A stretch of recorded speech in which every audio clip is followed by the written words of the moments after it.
Start परिच्छेद. आज जगामध्ये आपण असे पाहतो की भांडवलशाही राष्ट्रांनी देखील आपली यथोचित आर्थिक प्रगती करून घेतलेली आहे आणि त्याचबरोबर कम्युनिस्ट राष्ट्रांनी देखील आपला आर्थिक विकास साधला आहे. परंतु या दोन्ही गटातील राष्ट्रांच्या दृष्टिकोनात लोकशाही पद्धतीचे मूल्ये नव्हती.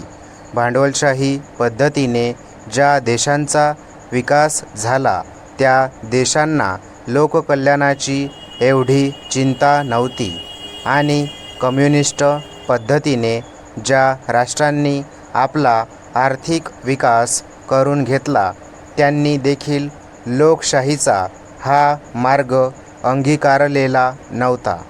परंतु भारत आज ज्या लोकशाहीच्या दृष्टिकोनातून कल्याणकारी राज्याकडे जात आहे ती दृष्टी फारच महत्त्वाची आहे.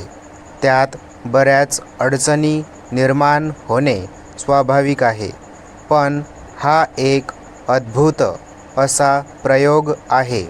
अशा प्रकारचा प्रयोग आज जगात कोणत्याही देशात झालेला नाही.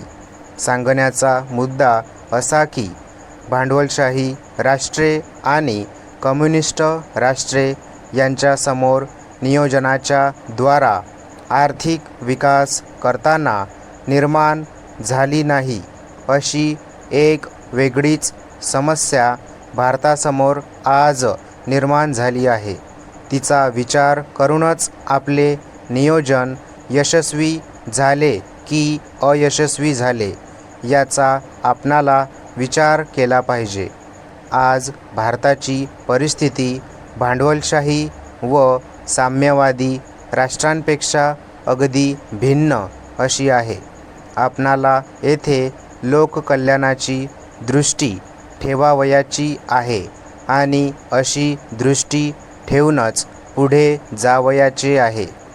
मी येथे असेही म्हणू शकेन की आज एका अपघाताने हिंदुस्थानवर ही जबाबदारी येऊन पडलेली आहे. मी अपघाताने हा शब्द या ठिकाणी मुद्दाम वापरीत आहे. नियोजनाच्या मदतीने आर्थिक विकासाची जबाबदारी या देशाने घेतलेली आहे. ती जबाबदारी लोकशाही मूल्यांची जपणूक करून पार पाडण्याचा प्रयत्न आपण करीत आहोत. परिच्छेद. आपण आज एका फार मोठ्या कठीण परिस्थितीमधून जात आहोत.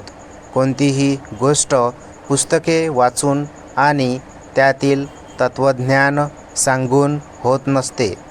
तत्वात आणि व्यवहारात फार मोठे अंतर असते.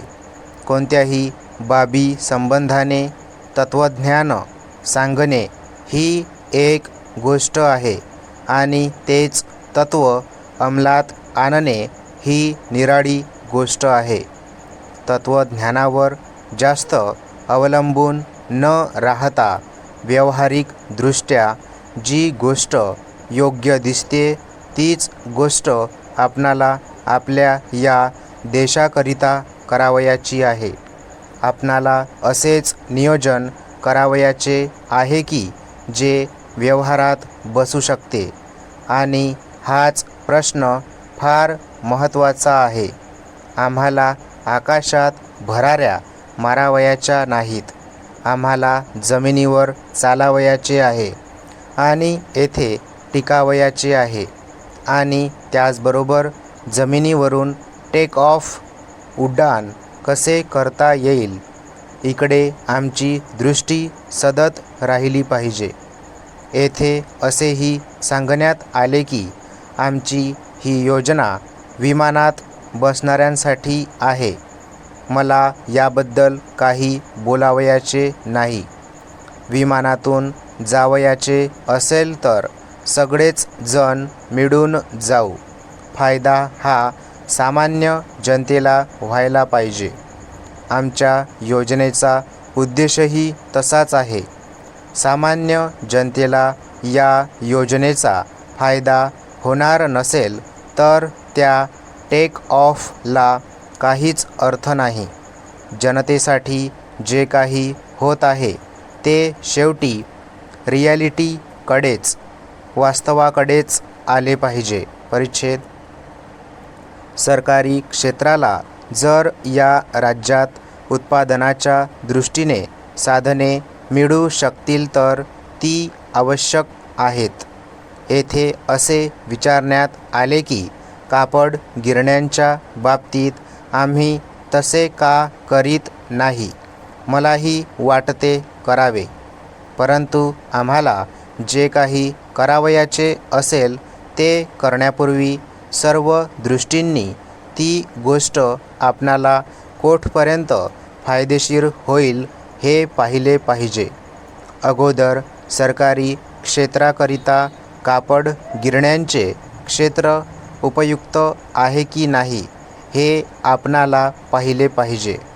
ही गोष्ट उपयुक्त असेल तर ती आम्ही हिंदुस्तान सरकारपुढे मांडू इच्छितो. सरकारी क्षेत्राच्या बाबतीत निव्वळ केंद्र सरकारकडेच त्याचे सर्वाधिकार असू नयेत.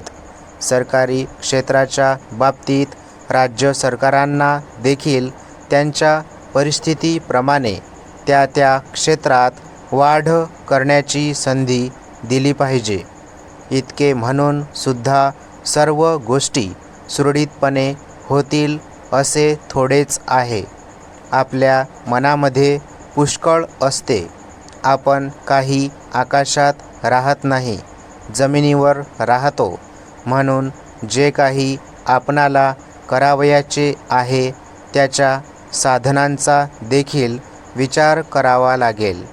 समोरच्या माझ्या मित्रांनी माझ्या या म्हणण्याला तत्वतः मान्यता दिलेली आहे. त्यांनी शिक्षणाला फार प्राधान्य दिले गेले पाहिजे असे म्हटले आहे. ते मला मान्य आहे. नियोजनाची जी मूळ कल्पना होती ती मी आपणास सांगितली. शेवटी सरकारी क्षेत्रामध्ये जाण्याची आवश्यकता पडली तर या राज्याला युक्त क्षेत्र कोणते ते आपोआप दिसेल. हिंदुस्तान सरकारने आम्हाला संमती दिलेली आहे. आमच्याजवळ जी साधने आहेत त्यांचा अगोदर आम्हाला विचार करावयाला पाहिजे. मी आपणाला माझ्यातर्फे आणि तसेच या शासनातर्फे असे सांगू इच्छितो की या गोष्टीचा आम्ही सावधपणे विचार करू. या तिसऱ्या पंचवार्षिक योजनेमध्ये कोठे सरकारी क्षेत्राचा फायदा होईल तिकडे आमची जागृत दृष्टी राहील असे मी निक्षून सांगू इच्छितो. साधनांच्या उपलब्धतेकरिता जरूर पडली तर अभ्यास मंडळे देखील नेमू. स्टॉप.